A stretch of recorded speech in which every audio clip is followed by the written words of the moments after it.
Welcome back mga kaaldab. Ito na naman po ang inyong lingkod, si Mr. Destiny at magbibigay po tayo ng pinakamainit na update po ngayon sa social media. Well, pasensya na po kayo kung ito na naman po ang video na ginagamit natin dahil sabi ko nga dito sa channel ni Mr. Destiny, lahat naman po ng mga gusto nyo pong malaman, gusto nyo mapanood, mapakinggan, chill lang po kayo.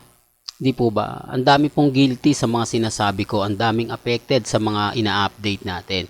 Pero wala naman po silang pruweba, mga kaaldab, na totoo yung mga sinasabi nila. Wala naman po silang ebidensya at resibo na yung mga ina-update nila totoo. Di po ba? Kita nyo naman po sa photos na inilabas. Nag-iisa lang po yun, mga kaaldab. Hindi na po nasundan. Tapos medyo tagilid pa yung kuha nung hindi ko alam mga kaaldab pero maraming naniniwala. Maraming nagsasabi na totoo daw po yung photos. Hindi naman po ako namimilit eh. Sabi ko nga po sa inyo, depende na lang yan sa sitwasyon. Depende na lang yan sa mga nagsasabi ng ganito, nagsasabi ng ganon. Di po ba? Kasi kung titignan nyo yung mukha ni Mengay, di po ba? Maganda talagang 101%. Di po ba? Pero gaya ng sinasabi ko, pinapaliwanag ko, dito naman po sa channel ni Mr. Destiny, wala naman pong pilitan. Hindi naman ako namimilit sa mga taong ayaw maniwala. Hindi naman po tayo namumuwersa, hindi po ba, na paniwalaan. Ang sa akin lang naman po, nagbibigay ako ng mga update sa mga mami, sa mga titas, at sa mga senyor na sumusuporta pa rin po ngayon sa Aldab Nation. Hindi po ba? Affected sila kasi wala si Mengay sa EAT. Walang update sa kanila si Mengay. Hindi man lang sila binibigyan ni Congressman Spotted tapos ang lakas pa ng loob. Hindi, kay Ibyang may content na ginawa si Ibyang tapos kumbaga gumawa pa raw po ng hindi po importante kung ay wala pong kakwenta-kwenta kung manggagaling po sa iba. Anong silbi po ng mga cellphone nila? Yun ang sinasabi ko, bakit si Maha? Bakit si Rambo? Oh, mas halos isang araw lang naman po ang pagitan na kinasal sila. Tapos may magre-react ng ganito, may magre-react ng ganon. Galit na galit sa atin. Tayo lagi yung sinisisi, paasa daw po ako. Lahat daw po. Kasi ako lang po yung may update eh. Bakit ang Armin walang maibigay? Walang ebidensya, walang resibo. Di po ba samantalang tayo napakarami natin nakukuhang impormasyon? Di po ba? Well, bago natin ipagpatuloy itong mainit na talakayan po natin, kung bago ka lang sa channel na to at isa kang true-blooded Aldab Nation na nagmamahal po kila Mengay at Isoy, tama po ang channel na pinuntahan mo, kaya consider na po kitang bagong subscriber. At wag mong kalimutang i-share ang mga video po natin sa mga mami, sa mga titas, at sa mga senyor. Re-remind ko lang po at lagi ko itong paulit-ulit na sasabihin. Kung masaya po ang Armin at Main Fanatics, bakit hindi po sila gumawa ng sarili nilang content?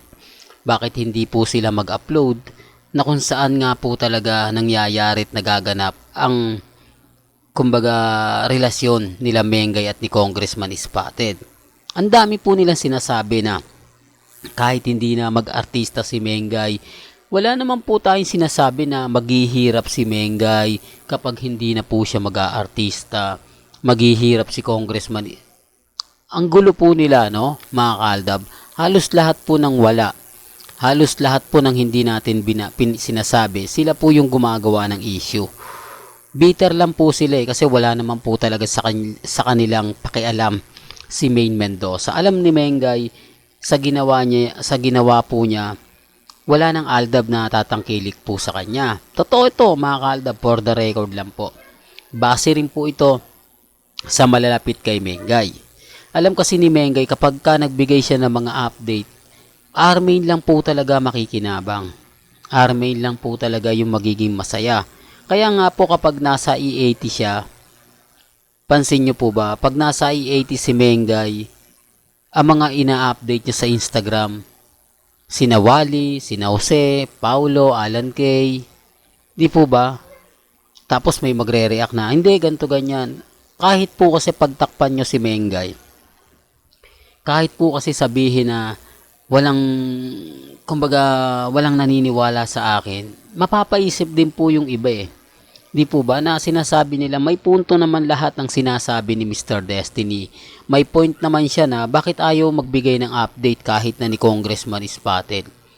Kung ano na nga po ba ang nangyayari o nagaganap sa USA o sa kumbaga sa ibang bansa na kung saan o sa US na kung saan naandun nga po si Mengay, si Congressman Spotted. Bakit wala po silang update?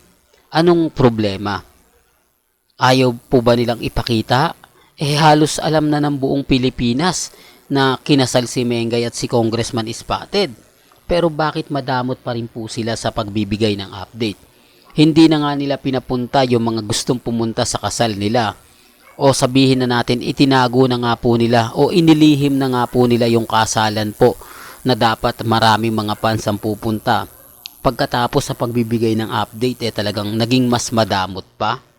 Yan po yung sinasabi ko na nasasaktan po yung mga ARMAIN at mga main fanatics. Sinasabi nila na sinisiraan ko lang daw po si Mengay. Kumbaga kasi masaya na siya sa buhay nila ni Congressman Spotted. Anong paninira po doon? Di po ba wala naman? Sabi ko nga parang si Mengay nag-iba na. Totoo naman po di po ba? Hindi na siya katulad ng dati na masipag mag-update, masipag mag-post, masipag kumbaga maglabas ng mga video, pero ngayon wala na Pansin nyo po ba? Sa totoo lang po mga kaaldab, hindi ako namimilit at never naman po tayong kumbaga gumagawa ng mga dapat, hindi dapat. Di po ba? Sa akin lang po, kung ano lang po yung trending, kung ano lang po yung latest, dun lang po tayo. Kaya kita nyo, lagi po akong binabanatan, si Mr. Destiny, paasa yan. Kumbaga, kaya yung mga senior, mga mamis, mga titas, tuwan-tuwa sa mga ina-update niya. Kasi, ganito ganyan. I-remind ko lang po, lagi at paulit-ulit. Wala pong pilitan sa channel natin. Pwede naman po sila mag-research. Pwede naman nilang tignan yung mga kaganapan. Tipo ba, sinasabi po kasi ng iba for the record lang, mayaman si Mengay, mayaman si Congressman Spotted. Wala naman po akong sinabi na maghihirap po siya dahil wala na siyang commercial, wala na po siyang. Ang punto ko doon, yung karir ni Mengay bagsak na. Di po ba? Yan naman po yung ginawa nila. Pero sa isang artista po, for the record lang po sa isang artista na gaya ni Maine Mendoza, mamimiss niya Kumbaga hindi siya papayag ng ganun-ganun na lang magwawakas yung karir niya. Hindi po ba? For the record lang po. Pero gaya ng sinabi ko, maraming magre-react Maraming magkokomento, maraming magsasalita, maraming mga kumbaga sinasabi na ganito ganyan, etc. etc. Okay lang naman sa akin yan. Basta ako tuloy lang yung update ko. Kung hindi po nyo nagugustuhan o sa tingin nyo na hindi talaga maganda yung sinasabi ko, okay lang. Di po ba? Normal lang po para sa akin yan Ang sa akin lang po mga kaaldab, tuloy ko lang yung laban. Sa mga hindi naniniwala, sa mga taong hanggang ngayon, bitter po kay Mr. Destiny, laging galit na galit, di po ba? Na ganito ganyan, etc. etc. Okay lang. Ang importante lang naman po dito, maging updated po kayo. Ano man po yung mga nakikita nyo sa social media, nababasa ninyo, napapakinggan po ninyo, okay lang po yan. Normal lang po yan.